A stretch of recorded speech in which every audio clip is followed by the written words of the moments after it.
Alright, this is video 10, I believe. We are going to make chicken and noodles. I'm going to serve them over mashed potatoes. You don't have to, that is your call on the chicken and noodles.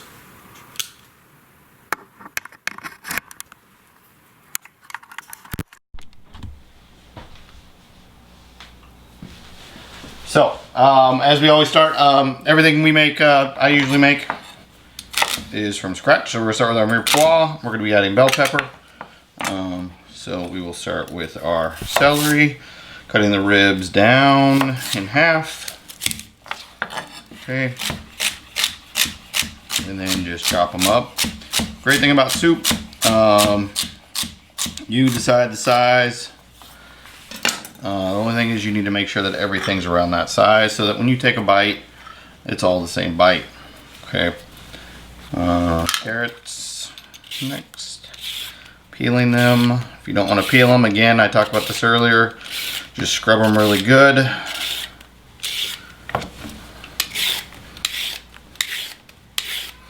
Okay, when we're prepping this, we do vegetables first on our cutting board, and then we do our protein.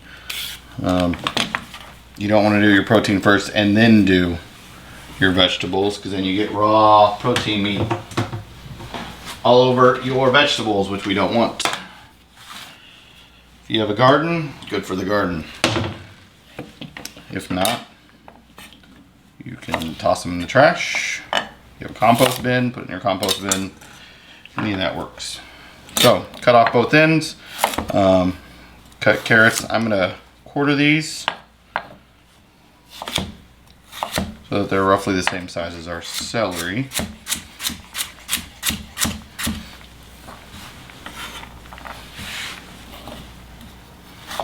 Okay, and thing to remember too, different size carrot as you go. So when I cut this one, I probably won't quarter the bottom half of it. So again, cut it in half. It's really tough to say. I almost want to do this.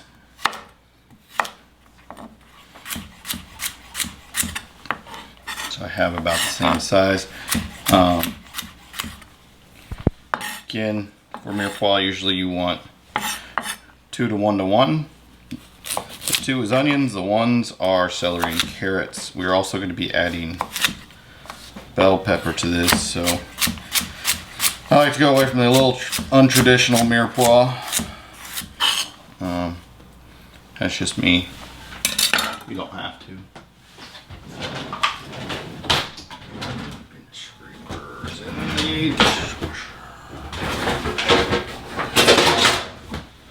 If you want to use your knife for this, you can. You don't have to.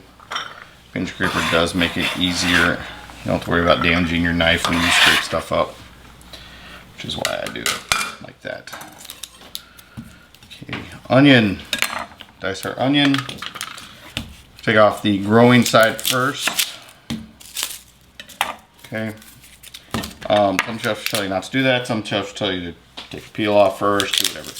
Whatever's easier for you. I like to cut it in half and then peel it. Makes it a whole lot easier. Some will tell you that that's how you get extra skin. That's how you can mess it up. Again, it's all in your comfort zone on onions.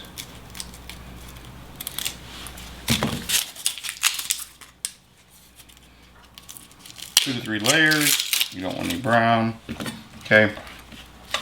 We're going to start sideways, 3/4 way in, smaller dice.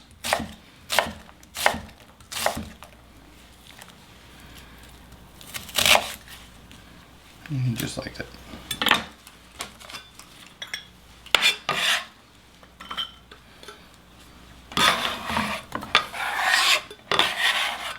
And as you can see, I've only done half the onion and I've already got almost as much as those two. So 1 onion should do.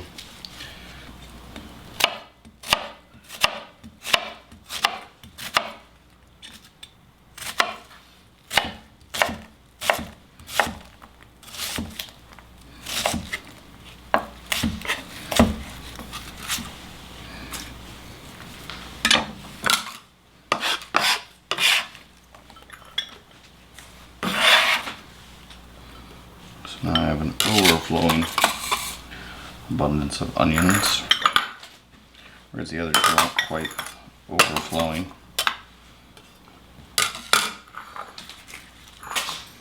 Last we use the pepper, cutting it in half. Okay, take this out. I'll take out my seeds and what we call the pith, the white stuff in here. Some people will tell you to cut what they call tip and tail. That's where they cut off this end, and then they choose the middle. That's up to you if you really want to do that. I like to use as much product as possible, so there's not as much thrown away, and we can enjoy more. So cut from the inside. It's much easier than trying to cut through this skin. So I'm cutting them into strips, just like that. And from there, I will put them down.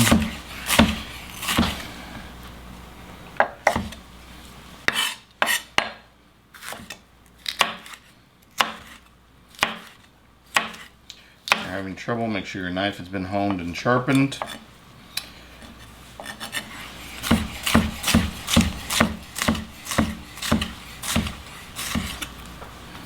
Amazing what just a little honing will do on an older knife and how much it'll change.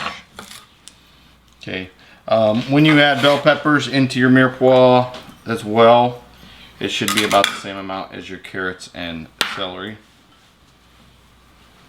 Like that. Okay, and then I'm going to take a towel, my board white, get my knife away.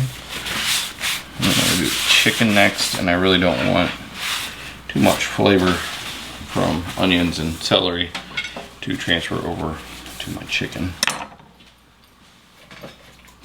Chicken I'm using is chicken breast. If you want to use thigh, it does have a little more flavor. That's up to you.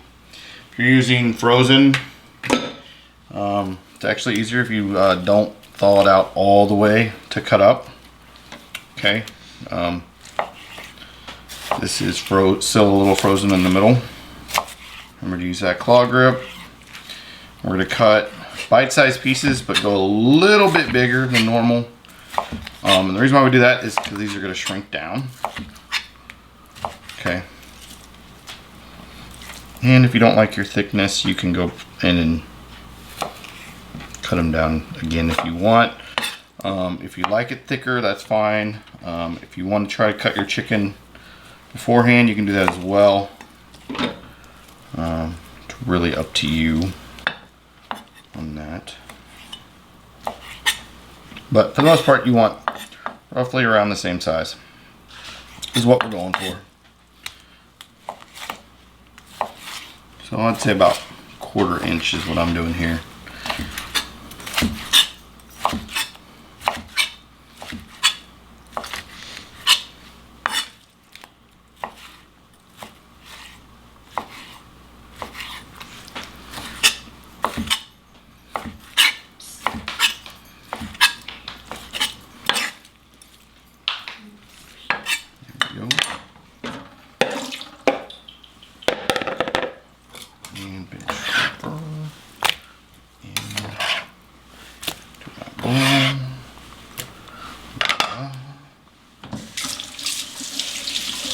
Knife.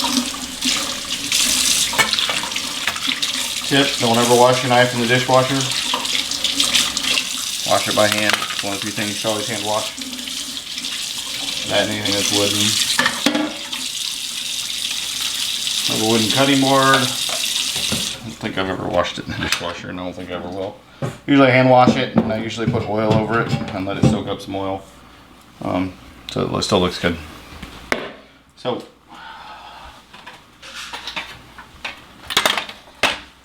we'll be using this. So we'll be using a Dutch oven to cook this in. This is a Lodge brand. It usually comes with a lid. I don't know where it's at, but a cast iron Lodge pan. A large saucepan will work as well.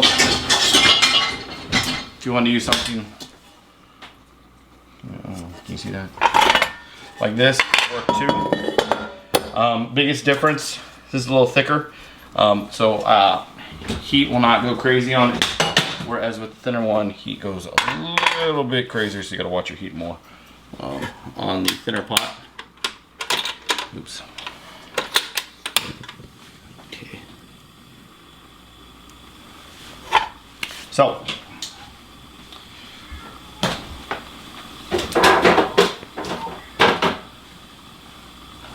about 2 tablespoons of butter and a tablespoon of cooking oil. This is a olive oil, canola oil blend. And the reason why we do that, butter burns quicker than oil, but I like the flavor of butter. So when we combine them together, it raises the burning point of butter, which I can then use. Wooden spoon.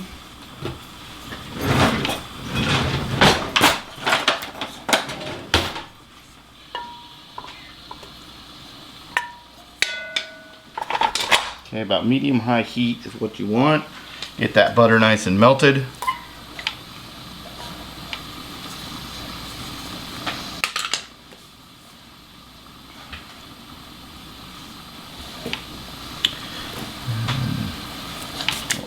Onions get in there. Other thing we're going to be using, I'm going to be using frozen noodles. Okay, frozen egg noodles. Find them in the freezer section of your grocery store. Different varieties. You just want egg noodles. If you want to use the dry ones and that's all you have, that's fine too. Just remember, cooking times are going to vary depending on which noodles you use. If you don't have either of those and you just want to use regular pasta noodles, you can. Just remember, we're going to bring this up to a simmer, let it simmer. So include that in your cooking time.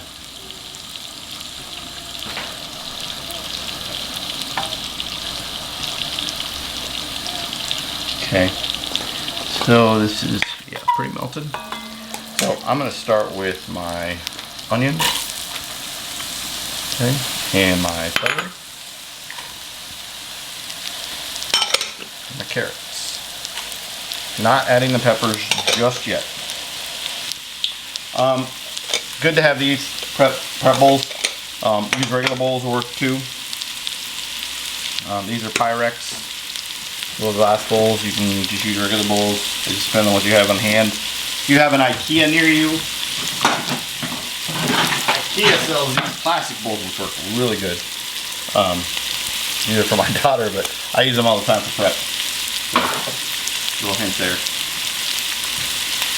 Alright, so we're going to cook this for about 2 to 3 minutes. We want our onions to start becoming translucent. You can really start to smell it cooking. Good sizzle sound, it's not too high. When I talk about sizzle, high sizzle means it takes over everything and that's all you hear. Right now we have like a good medium sizzle, it's not too loud. Okay, if it starts to get loud, go ahead and turn your heat down.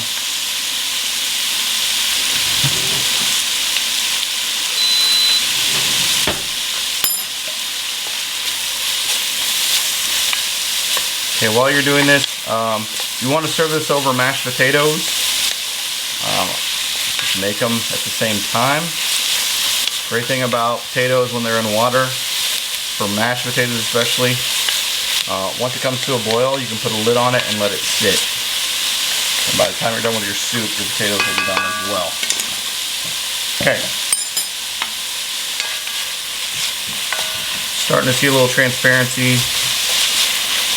Give this another minute or so. While we're waiting, we're going to get a tablespoon of garlic and then salt and pepper. So questions about salt and pepper. I've talked about this a couple times. Loose salt versus grinder salt. Okay, usually the pink salt is a finishing salt. You put it on at the end. So you use loose in your actual cooking. When it comes to pepper, try to always use freshly ground pepper for better flavor. I know not everybody can get them, but like this one is from Dillon's. Their house brand grinder comes this way. Can't refill it, it's the only thing I don't like about it. Onions are transparent. I'm going to add my garlic. I'm adding about a tablespoon of pre-minced, fresh garlic cloves. You want to mince them up first. Okay, and then we're going to stir it. And this we're going to cook for 15-20 seconds. We're going to just barely start to smell the garlic. And once we do, we're going to add our bell peppers in.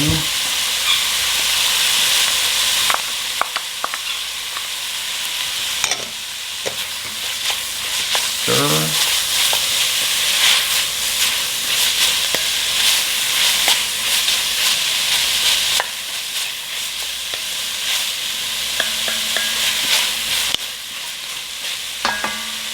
And our chicken. And stir.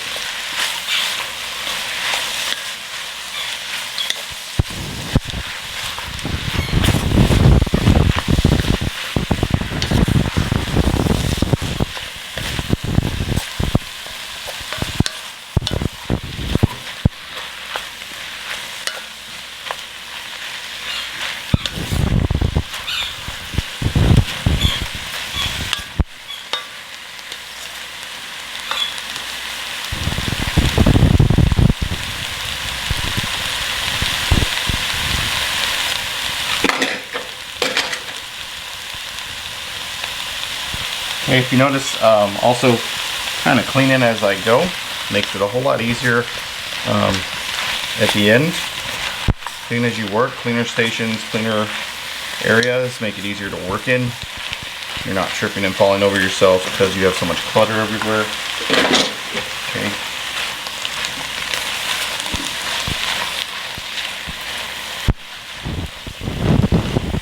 So the big reason why we use wooden spoons too is so we do not have conduction of heat in wood. So if I accidentally leave this here, it's not going to get so hot where I can't touch this at all. Whereas a metal spoon, you leave it in, it's going to start to get hot all the way up to the handle. And trust me from personal experience, grabbing a hot handle is not good, does not feel good.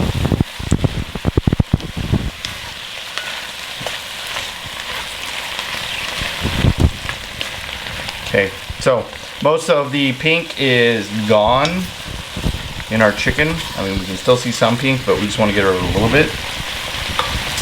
At this point, we're going to add a liquid and deglaze the bottom of our pan.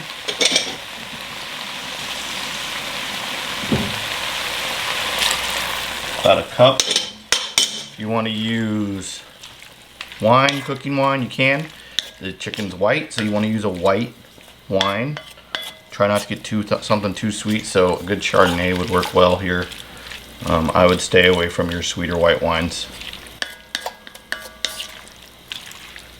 Okay, we want to make sure we're using that liquid to scrape up some stuff from the bottom.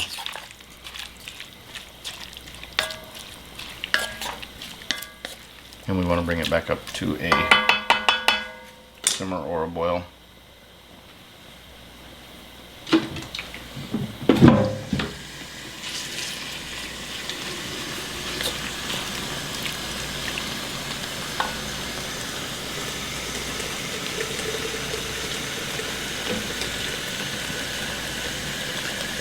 While we're waiting, you can get your next liquid ready. Water, chicken stock if you would like to get chicken stock. You're going to need 2 quarts of it.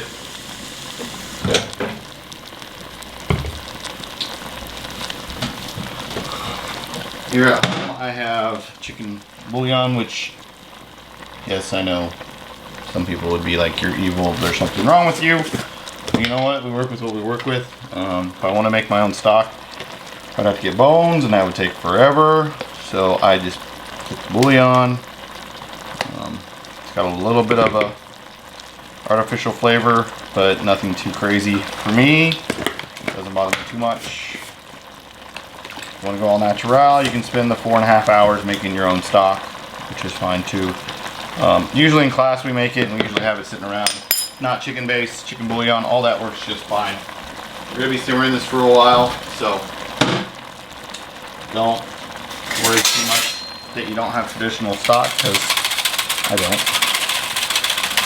Thing with bouillon though, you want to whisk it in really good and get it broken up. If you use chicken base, you want to add it to something that's hot. Tap water won't do. You want to kind of maybe bring it up to a little higher temperature. Got that in. Well, this is bubbling and boiling away. The whole point of that first little bit of liquid we added was to get everything off the bottom, get it loosened. Okay, and then we're going to add the rest.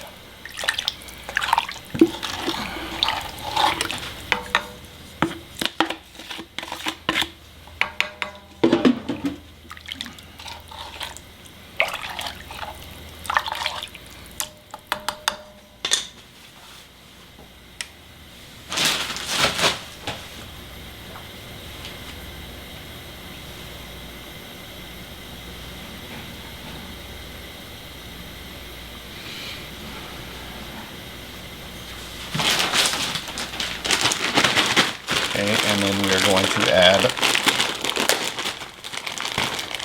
our egg noodles. I will not be adding the whole bag, so do not worry. Adding about half. Okay, if I want it to be thicker soup, I would add more noodles. If I want it to be less, I'd add less noodles. Okay, because this is going to absorb a lot of this liquid.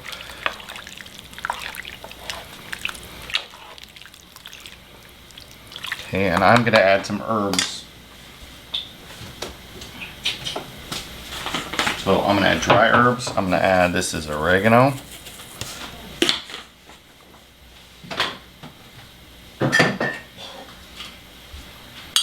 I'm going to add, this is dried basil.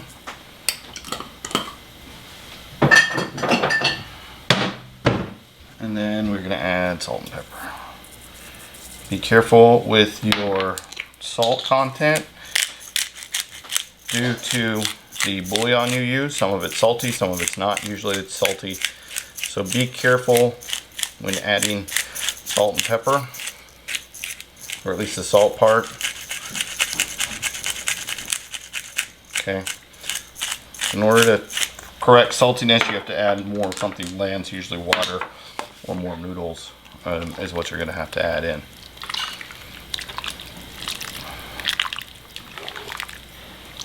Stir that in.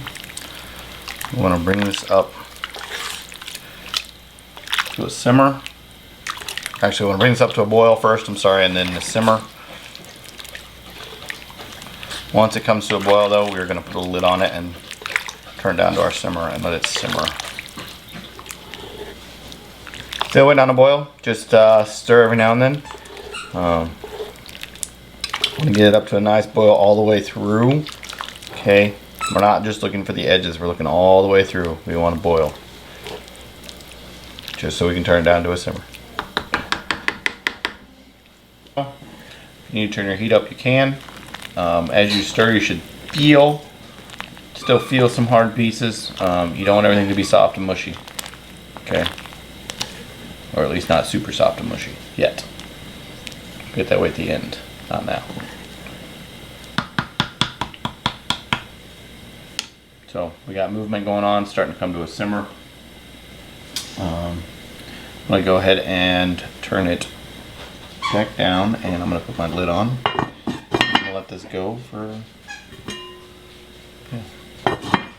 let this go every now and then, stir it every now and then for about 10 to 15 minutes. We're waiting for our noodles to get nice and done. So we've been simmering for about 10 minutes.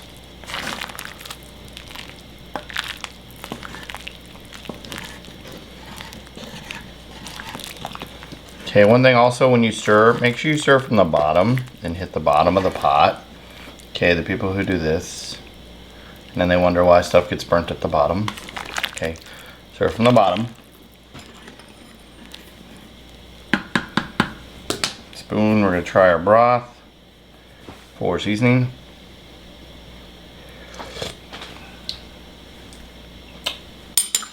It's pretty good. Pretty good. At this point you would add more salt and pepper if you wanted it. So at this point we've been going for about 15-20 minutes. You can let this go longer if you want. The noodles will absorb more, but for the most part, it is now complete. So we will serve it up now. I'm planning on serving this over mashed potatoes. You don't have to serve it over mashed potatoes. You can serve it over just itself. Serve it over rice. Any of those work.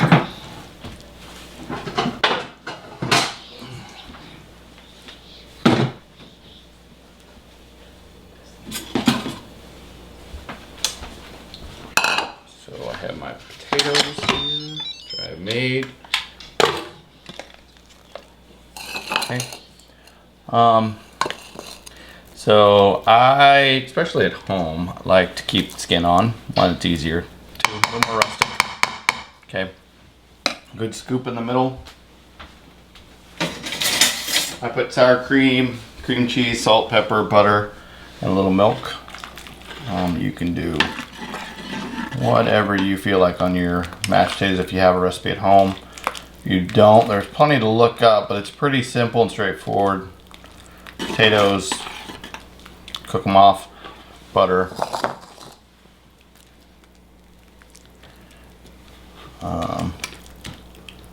salt, pepper, and then I like to add sour cream and cream cheese. You don't have to though. So, chicken and noodle served over mashed potatoes. Great comfort food on a cold day. Today's a little chilly. The wind was blowing pretty hard, and yeah, enjoy.